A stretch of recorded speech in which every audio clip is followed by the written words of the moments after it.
Lucas capítulo 13. Se você está aqui pela primeira vez nessa série, eu estou falando uma mensagem no tema curas, não é uma sequência, então você não precisa das outras reflexões para entender o que eu vou falar isso. Eu só preciso te dar um chão que eu estou dando todo começo de mensagem, talvez estou sendo um pouco repetitivo para quem está vindo toda quinta-feira, mas é importante eu dizer isso. Que nós não lemos a Bíblia literalmente, mas conceitualmente. Então estamos lendo histórias de curas físicas e pensando como é que essas curas podem curar as nossas emoções. Como é que as curas de Jesus que aconteceram fisicamente, como é que elas têm algum contato com a nossa vida emocional, com as nossas questões internas. Então, eu convido você para a gente ler junto Lucas, capítulo 13, a partir do versículo 10, e está super claro, não dá para entender, né? Mas diz assim, Lucas 13, a partir do 10. Jesus estava ensinando numa sinagoga. Havia ali uma mulher tão encurvada pela artrite que não podia sequer olhar para cima. Ela era afligida por aquela doença havia 18 anos. E Jesus disse a ela: mulher, você está livre. Impôs as mãos sobre ela e ela ficou boa na hora, dando glória a Deus. Se você quer anotar, Lucas 13, a partir do versículo 10. Eu já afirmei outras vezes aqui, e afirmo hoje novamente, que eu acredito muito em mudanças. E sempre que nós falamos em mudanças, é importante ressaltar um ponto. É que quando falo que acredito em mudanças, eu estou falando que acredito em boas mudanças. Por que essa frase tão simples precisa ser frisada? Por que é preciso ressaltar isso? Porque mudança, você vai viver querendo ou não. Você vai mudar. Está fora do teu controle. Inclusive, se você não fizer nada com a tua vida, você está mudando. Pega uma fotografia tua de 3 anos atrás e veja que você mudou. Principalmente se você não fez nada. A gente cresce para os lados. São mudanças. Um jardim que não é cuidado passa por transformações. Se ele for cuidado, também. O que eu estou dizendo é que mudanças acontecem. Quer você cuide, quer você faça, quer não, você vai mudar. Se você abandonar um jardim, algumas pragas vão nascer lá. Praga é uma mudança da configuração original do jardim que você planejou. Não estava no teu projeto. Nasceu uma praga, é uma mudança. No caso, para pior. Então a questão é que você vai mudar. Porque o ser humano é um ser de mutações. Nós mudamos emocionalmente, nós mudamos psiquicamente, nós mudamos teologicamente, nós mudamos fisicamente, nós mudamos politicamente, nós mudamos. Então, a questão não é se você vai mudar ou não, a questão é qual é a qualidade das tuas mudanças. Que você vai mudar faz parte da sua composição humana, você vai mudar. Então a questão não é se, a questão é como. A questão é que tipo de pessoa que você está se tornando, tendo em vista que você vai mudar. Então atente para o fato de que nós vamos mudar, e há mudanças que renovam, e há mudanças que deformam. Aí é a tua decisão de escolher qual lado da moeda que você quer atuar.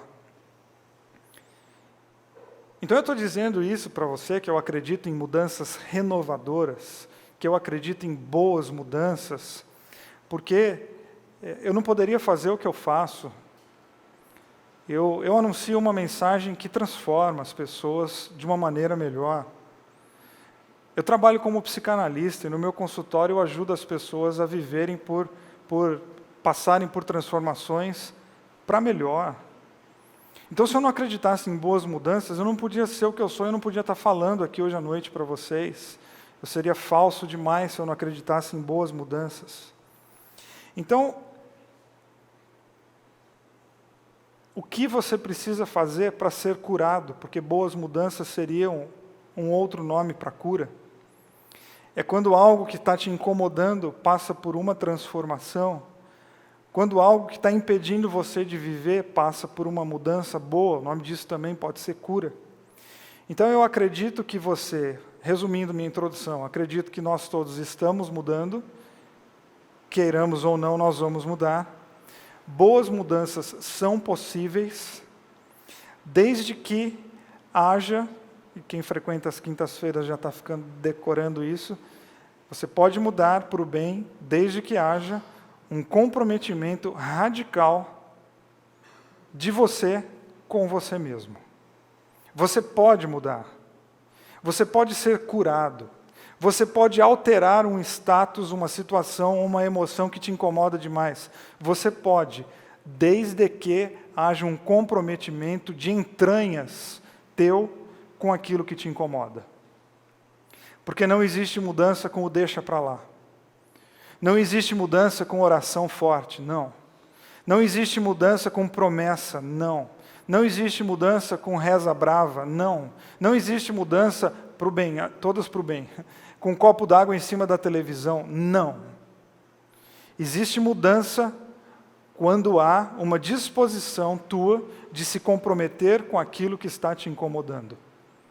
Acredito que esse é um chão, ou um dos pilares, um dos princípios da proposta do reino, que é o começo da minha reflexão de domingo à noite. Jesus instigou você a pensar.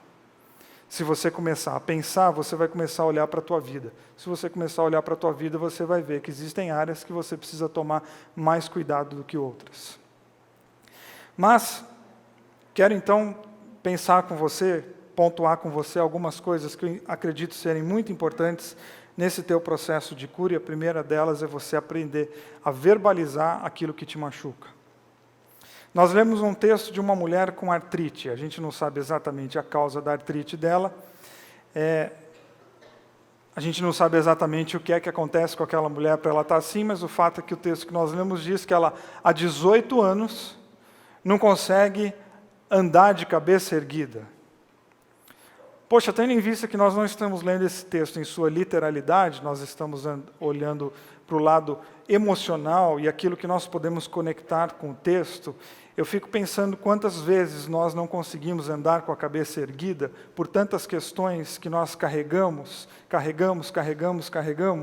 e isso vai simbolicamente ficando nos nossos ombros e a nossa vida vai encurvando.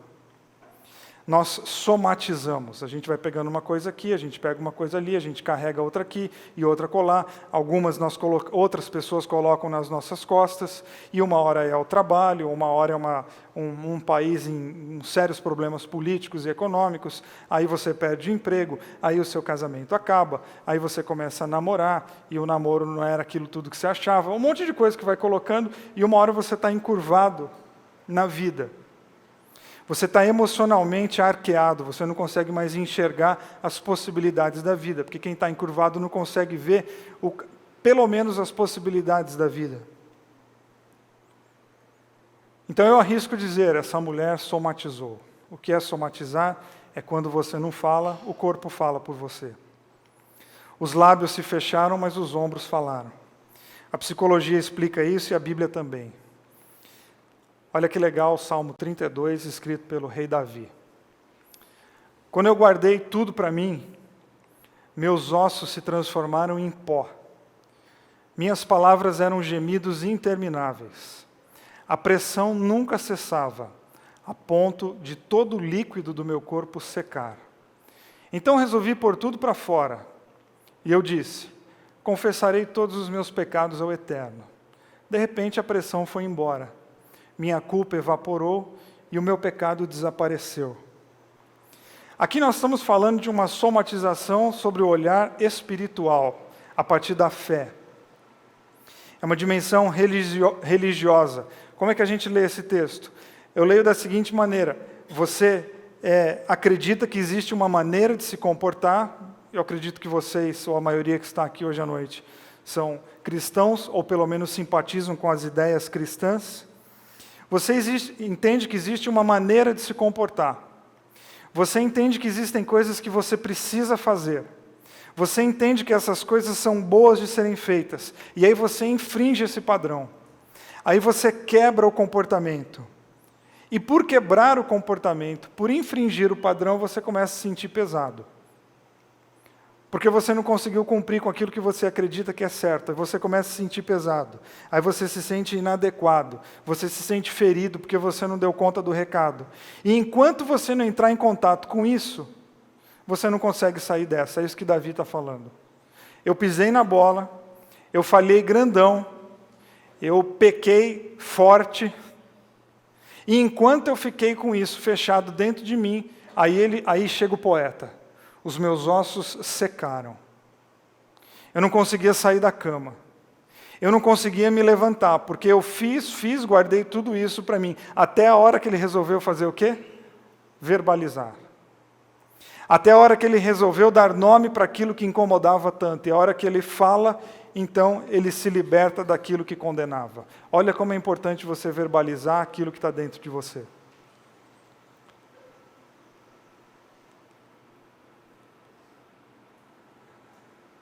Não guarde dentro de você aquilo que precisa ser vomitado. Aquilo que precisa ser vomitado, precisa ser vomitado. Aquilo que precisa ser dito e não engolido. Gosto demais dessa frase aí. Quando a boca cala, o corpo fala. Quando a boca fala, o corpo sara. É mais ou menos dessa maneira que eu leio o texto que nós lemos hoje à noite. Acredito mesmo nisso, quer seja por meio da psicologia, quer seja por meio da Bíblia. Eu acredito que as duas estão de mãos dadas. Isso não é uma regra absoluta, porém, muitos dos nossos problemas, não todos, porque os absolutos são tolos, mas muitos dos nossos problemas nascem da nossa inadequação e da nossa inabilidade, da nossa falta de coragem de falar as coisas que nos incomodam. E aí a gente vai guardando, e geralmente sozinho, e a gente vai se trancando e se fechando, e uma hora você está encurvado ao ponto de não conseguir nem saber quem está por perto. Isso é tão simples de acontecer. E todos nós aqui hoje à noite, todos nós, sem nenhuma exceção, estamos suscetíveis a nos tornarmos escravos de nós mesmos. Quando nós pegamos todas as nossas questões e ficamos com todas elas, sem repartir nenhuma delas. Então aqui vai uma coisa que eu quero que você guarde muito, se você esquecer tudo que eu vou falar aqui hoje à noite. Não viva na solidão aquilo que só pode ser resolvido comunitariamente. Eu gosto muito de uma frase, quando perguntaram para Lia Luft sobre a solidão, ela disse: não passe pela solidão só. Isso. Não passe pela solidão só. Porque muitos dos nossos problemas emocionais, eles acontecem exatamente pela falta de possibilidade nossa de repartir aquilo que está machucando tanto. Acho que o Salmo de Davi deixa isso bastante claro. Enquanto eu calei, eu sequei. Enquanto eu segurei, enquanto eu fiquei na retenção, a minha vida não ia para frente, até a hora que eu resolvi dizer: por que eu estou me sentindo tão envergonhado e tão inadequado? Eu só preciso ser humano entre os humanos. Só isso. Então essa mulher, ela é 18 anos o quê? Ela é escrava dela mesma, ela não consegue sair dela mesma. E é verdade, eu sei que existem alguns momentos da vida que a última coisa que você quer é conversar com alguém. Existem alguns momentos que a última coisa que você quer é ser incomodado. Eu sei, todo mundo passa por isso. Se você já passou por isso, bem-vindo à humanidade, todo mundo vive esses momentos. Porém, a gente não pode permitir que esse desejo de ficar sozinho para sempre, se corroendo, se matando, pelos nossos erros e pelas nossas inadequações, isso não pode se cristalizar em nós. Que é a grande diferença da gente viver solidão e solitude. Solidão é viver só e faz um mal danado. Solidão é você anular todo o seu leque relacional. Solidão é quando você exclui todas as possibilidades de relacionamento à sua volta. Solitude é a capacidade de você ficar com você mesmo. Solitude é a capacidade que você tem de conversar com você mesmo.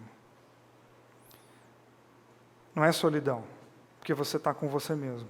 Se você está com você mesmo, você não está sozinho. Solitude, na verdade, é uma grande coragem.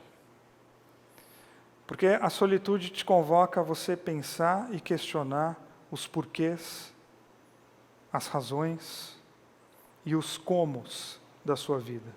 Por que você faz, por qual razão você tomou aquela decisão e como você está vivendo. A maioria das pessoas tem um princípio de solitude quando coloca a cabeça no travesseiro à noite para dormir. Só que às vezes é um exercício tão difícil que imediatamente você tenta pensar em outra coisa para deixar de pensar em você mesmo. Se isso acontece com você, você precisa urgente praticar a solitude, que é ficar com você mesmo para questionar as razões, os porquês e os comos. Por que você faz o que você faz? E por que você tem vivido da maneira que você tem vivido? Solidão é essa triste caminhada na vida. Já disse o poeta que é impossível ser feliz sozinho. E já disse Jesus que é impossível viver sozinho. Então, cuidado para você nas suas lutas internas, não entrar em cavernas da solidão. E os dias vão passando, e os dias vão passando. E você não fala com ninguém, nem com você mesmo. E você acaba sendo a pessoa que vai criando a própria sepultura. Somente somando pesos, somando. E uma hora você está encurvado pela vida, porque a vida maltrata sim. Não engula aquilo que precisa ser vomitado. Na vida a gente tem que engolir alguns sapos, sim, faz parte da vida. Mas todos não. Então fale das suas dores. Abra o seu coração. Sabe por que é importante você falar? Porque eu vou insistir tanto na questão de você verbalizar. Porque boa parte das nossas mudanças acontecem quando nós escutamos histórias. Algumas histórias que nós escutamos aqui, porque hoje nós estamos aqui num grupo de pessoas adultas, todos na casa dos 23 anos, ok? Tá bom para vocês? Para mim tá ótimo. Tá bom. E nós escutamos algumas histórias semelhantes. Por exemplo, vocês já escutaram a história dos 3 porquinhos. Acho que não tem o perigo de correr o risco de alguém aqui. Se você não escutou a história dos 3 porquinhos, eu vou internar você hoje à noite. A história dos 3 porquinhos nós escutamos quando éramos crianças e a gente nunca mais esqueceu. Ela e outras. Porque elas mexem com a nossa imaginação. Jesus, quando quis explicar o reino, ele não pregou, ele contou historinhas.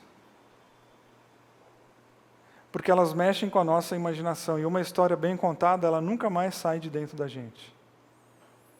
Você precisa contar as suas histórias para você ser transformado por ela.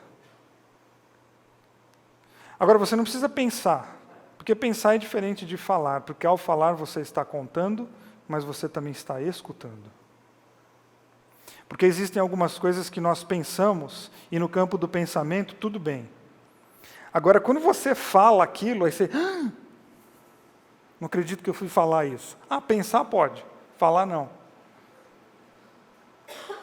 Não, falar é muito importante exatamente por causa disso, porque ao falar você também se escuta. Você está escutando uma história e essa história pode mudar a tua vida, porque ao contar você vai inclusive organizar você mesmo. Então, fale das tuas questões, verbalize os seus medos, dê nome para os seus pânicos, fale para você mesmo quem você é.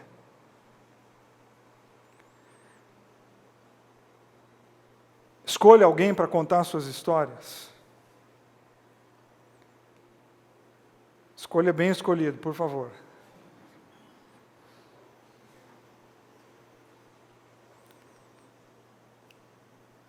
E o texto diz que ela está presa pelo diabo. Que diabo de diabo é esse?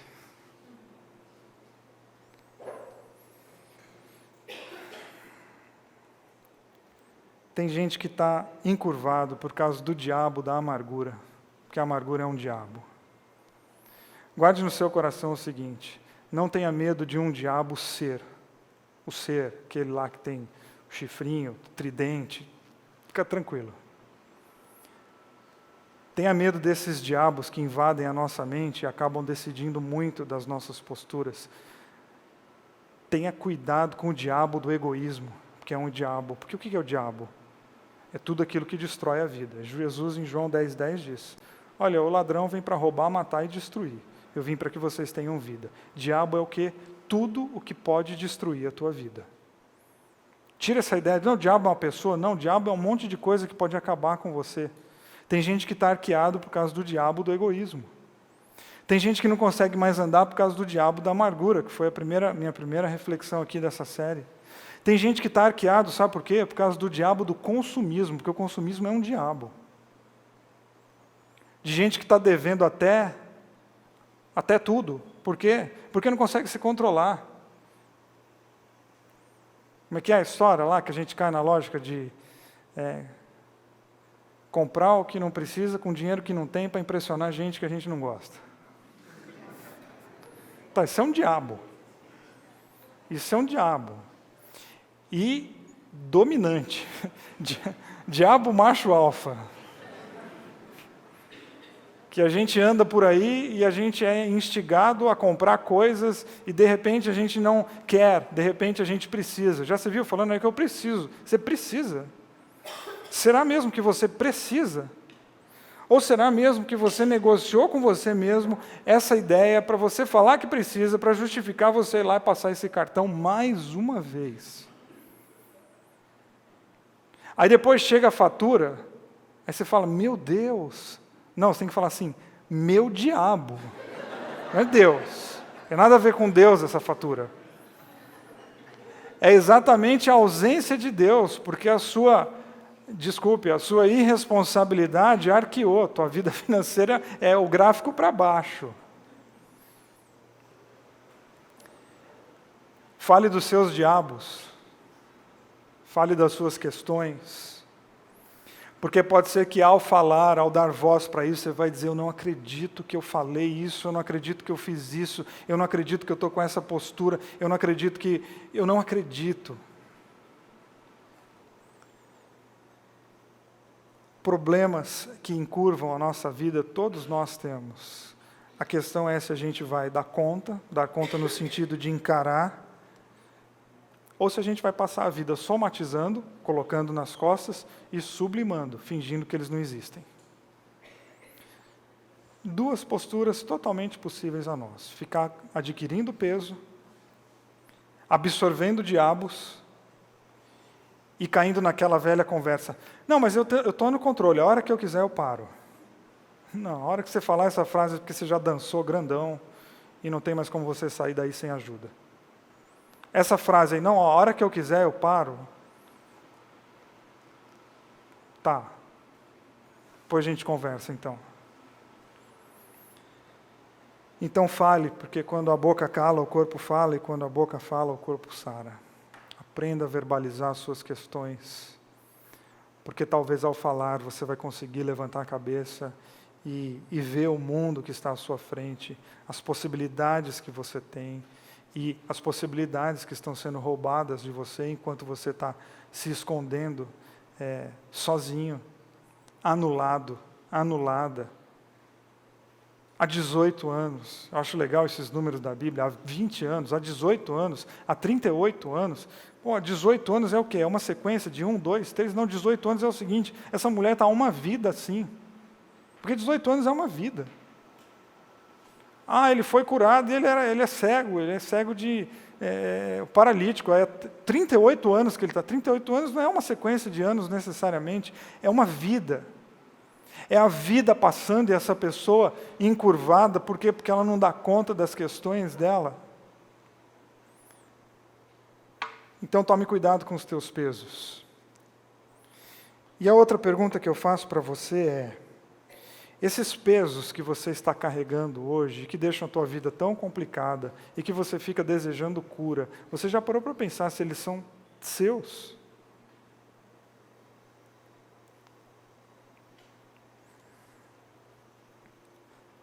Vamos combinar que a vida maltrata, a vida fica pesada, tem fases que são muito complicadas, mas vamos combinar que às vezes a gente é que complica mesmo e a gente acaba carregando coisas que não tem nada a ver com a gente e uma hora nós estamos carregando, alguém fala, escuta, por que você está carregando isso aí? Você já pensou em simplesmente tirar isso do ombro e colocar no chão porque isso não é teu? Então é uma perguntinha muito simples, isso é seu? Não tem pegadinha na minha pergunta não, tá? É isso mesmo, é seu. E sabe por que algumas coisas a gente não sabe mais definir se são nossas ou não? Porque a gente não faz solitude, a gente faz solidão.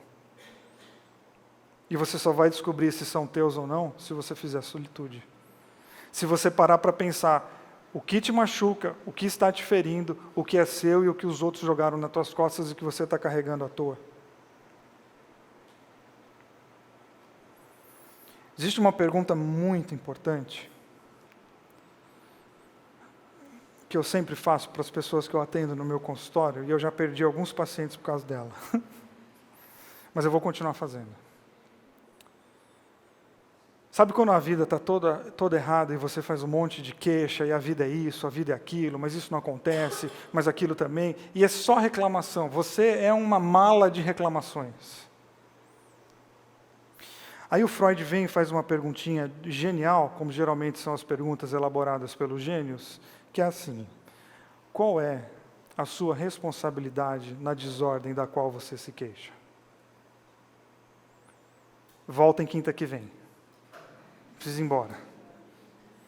Porque aí tem gente que já diz assim, não, quero pensar nisso não.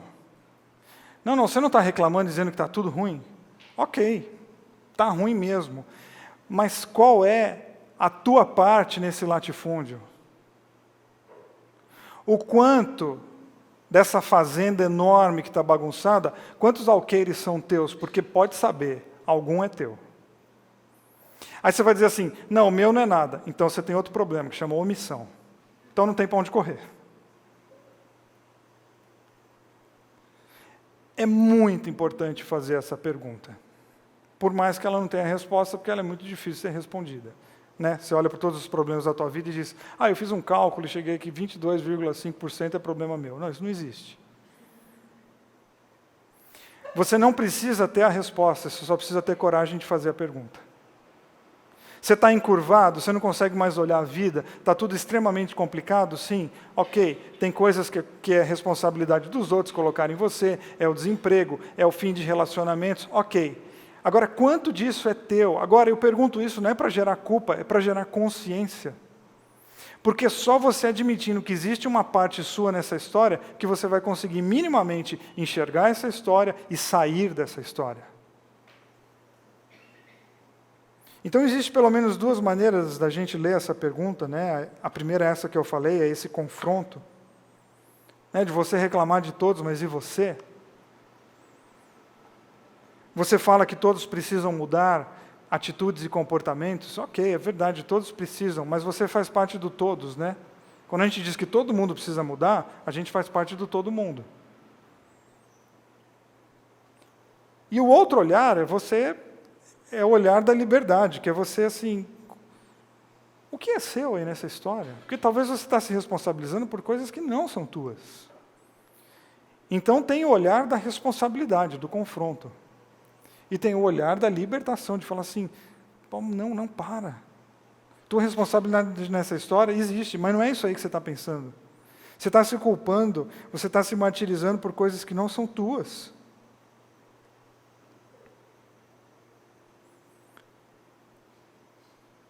Porque se você não fizer esses exercícios de solitude, de confrontar, de olhar para dentro de você, de analisar suas práticas nos últimos anos, do tipo de pessoa que você quer ser nos próximos anos, talvez você vá passar a vida encurvado sem conseguir levantar a cabeça.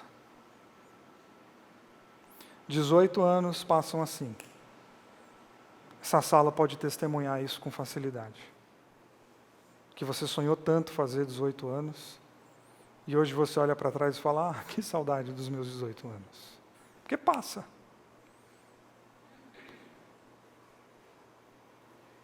Porque cura requer envolvimento. Porque cura requer cuidado. Porque cura requer comprometimento.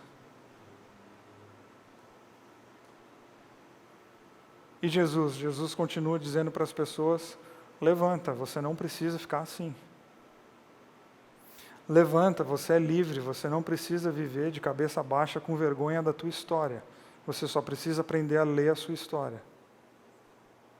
E com a sua história, com os seus atos, você pode ser curado. Então lembre que há situações na nossa vida que são um diabo. E você pode controlar esse diabo. Ele não é um autônomo que fica mexendo na tua vida do jeito que ele bem entende. Não, é o espaço, é o tamanho dele em você, é você que decide. Então eu gosto muito e falo muito sobre esse lance de a gente assumir o controle da vida, que é um caminho tão contraponto ao mundo evangélico que vai dizer Deus está no controle de todas as coisas. Sério mesmo? Do Brasil? Da tua vida? Não. Deus deu o controle de todas as coisas para a gente cuidar da vida. Com isso a gente não está tirando a soberania de Deus, não está tirando Deus do lugar de Deus. Não, porque só um Deus soberano pode dar, e Deus deu. Isso é o chamado à responsabilidade. De parar de passar a vida encurvado dizendo, mas é porque Deus tem um plano. Não, não tem. Não é plano de Deus na vida de ninguém passar a vida inteira encurvado sem poder ver a beleza da vida. Não, nós passamos a vida encurvados porque nós somatizamos coisas e não entramos em contato com ela. E ficamos às vezes à espera dos milagres mágicos, enquanto que a gente já tem um milagre muito maior, que são valores que curam e que libertam. Dá trabalho? Dá trabalho. Ser humano dá muito trabalho. Então você não vai encontrar em nenhuma reflexão aqui na Bethesda um caminho tão fácil assim para você ser curado de uma maneira mágica. Dá a sua oferta aqui que hoje à noite você vai ser curado. Não, você vai dar a tua oferta que hoje à noite você vai perder dinheiro. Tua conta vai ficar com menos. Não, nós vamos fazer uma oração forte aqui. Não, não existe oração forte. Não existe oração forte ou oração que mexe o braço de Deus. Que coisa mais horrível, que Deus mais triste é esse, que está aqui com o braço fechado, mas a gente descobriu uma oração que consegue fazer Deus, que não quer de jeito nenhum, mas a gente ora de um jeito bem meloso, e Ele não aguenta, e aí Ele começa, Ele dá. Pô, eu sou melhor que Deus então, porque quando os meus filhos me pedem, eu já logo dou. Deus não, a gente tem que ficar gemendo, chorando e gritando e dando dinheiro, e Ele não dou. Além de tudo é birrento. Não, cara, Deus é um pai amoroso, bom, que ama a todos, que quer você feliz, de cabeça erguida, construindo a tua vida com liberdade e responsabilidade. A cura chama Jesus Cristo de Nazaré. Olha para o que Ele fez, vê o que Ele falou e toca a tua vida para frente. Sem condenação, sem medo, se sentindo livre para ficar de olho com as tuas inadequações. Entrar em contato com o teu passado e falar, eu não acredito que eu fiz isso. Essa semana eu estava mexendo em algumas mensagens minhas, de muito tempo atrás. mais de 10 anos. E aí eu li uma pregação minha, eu falei, eu não acredito que um dia eu preguei isso. Coitado de quem estava lá. Ninguém estava aqui, já foram tudo embora. Acho que só o Joel e o Lucas que estavam. Mas é isso, é entrar em contato e falar, eu não acredito que um dia eu falei isso. Falei, era o que eu tinha para falar na época, eu não vou ficar hoje me condenando porque eu falei aquilo lá atrás, era o que eu tinha para dar, era o que eu podia fazer. E eu não posso ficar agora encurvado e nunca mais colocar o microfone aqui na boca e falar alguma coisa, porque há 10 anos eu falei um negócio que é contrário ao que eu estou falando hoje. Com certeza, já digo agora, com certeza. Você pegar um CD meu de 6 anos atrás e um agora e falar assim, são 2 caras, é de certeza. Porque eu mudei. Porque a gente muda. Porque as experiências mudam a nossa vida, é impossível você passar por uma experiência, aquilo de alguma maneira não ficar em você. Todas as nossas experiências ficam residual, todas. E para encerrar, a grande questão da nossa vida é tirar Deus como responsável das nossas arqueaduras, dos nossos problemas. Não, ela estava presa assim há 18 anos, porque um diabo de problemas tomou conta da vida daquela mulher. E onde está Deus na história? Olhando nos olhos daquela mulher e dizendo, você está livre. Você é livre para entrar em contato com o teu passado, por mais horroroso que ele seja. Você é livre para reconstruir a tua história. Porque a proposta de espiritualidade cristã é uma proposta de cura, de libertação e de recomeços.